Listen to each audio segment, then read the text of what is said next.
Okay, hello everyone. I will get started with the 9th special meeting of the, well, it's a special meeting, but it is the 9th meeting of the Infrastructure and Corporate Services Committee. First, I'll start with the land acknowledgement. The City of London is situated on the traditional lands of the Anishinaabe, Haudenosaunee, Lenape, and Attawandaron people. We honor and respect the history, languages, and culture of the diverse Indigenous people who call this territory home. The City of London is currently home to many First Nation, Métis, and Inuit today. As representatives of the people of the City of London, we are grateful to have the opportunity to work and live in this territory. I'm joined today in council chambers with Councillor Hopkins and Councillor Pribble, and online we have Councillor Frank. Being that this is a special meeting, we'll be dealing with item 2.1, which is the spring 2025 debenture issuance update, but we'll begin with number 1, disclosures of pecuniary interest. Seeing none, we'll move on to 2, which is our consent item 2.1, and I will turn it over to Mr. Murray to provide some brief comments. Thank you, Chair, and thanks for the opportunity just to say a few quick words. I'm very pleased to report, and as you see in front of you today, that we have successfully placed our 2025 spring debenture issuance in the capital markets. This issuance is a 10-year, $26.2 million serial debenture. It comes at an all-in rate of 3.763% over a 10-year term. This rate of borrowing is less than last year's rate of issuance. So last year we were at about 4.43%. And this aligns fairly closely with the rates we achieved on our 2022 and 2023 issuances as well.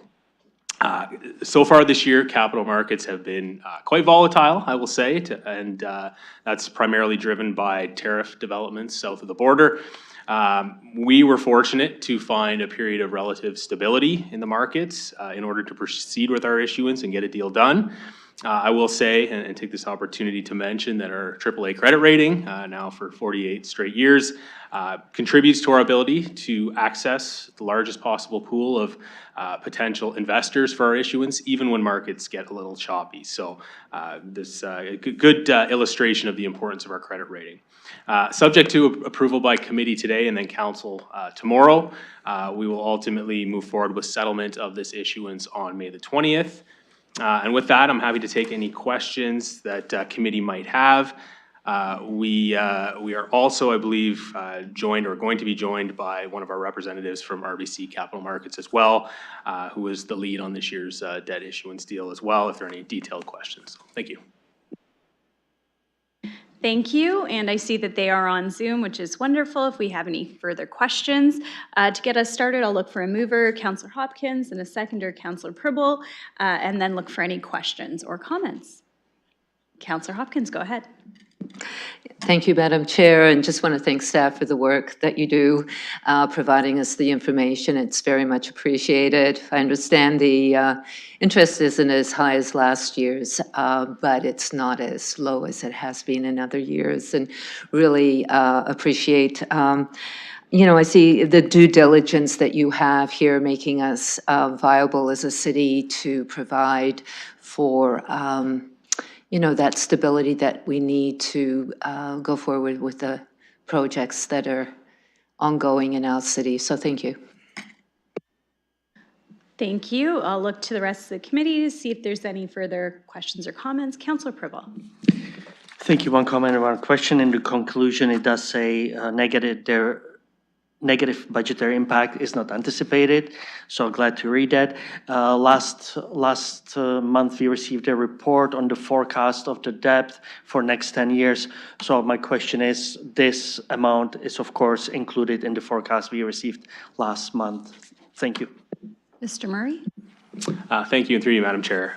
It is, although I will say that the very good news about this year's spring issuance is that there is actually no property tax supported debt included in here. So this is entirely debt related to development charges funded projects or wastewater projects. So the great news is that we have been able, through the application of our financial policies, we've been able to actually substitute away all of the property tax supported debt. So this is absolutely within our future forecast, but the great news is that we're continuing to whittle away at the amount of property tax supported debt that we are projecting.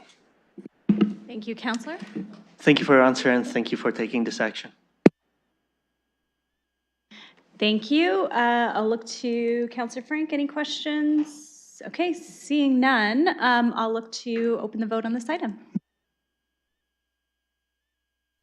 I vote yes. Closing the vote, motion carries 4-0.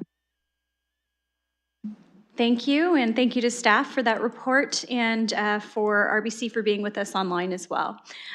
With that, our only item left is adjournment, so I'll be looking for a motion to adjourn. I have Councillor Frank and Councillor Hopkins. By show of hands, all in favor? Motion carries. Thanks, everyone. Have a great rest of your day.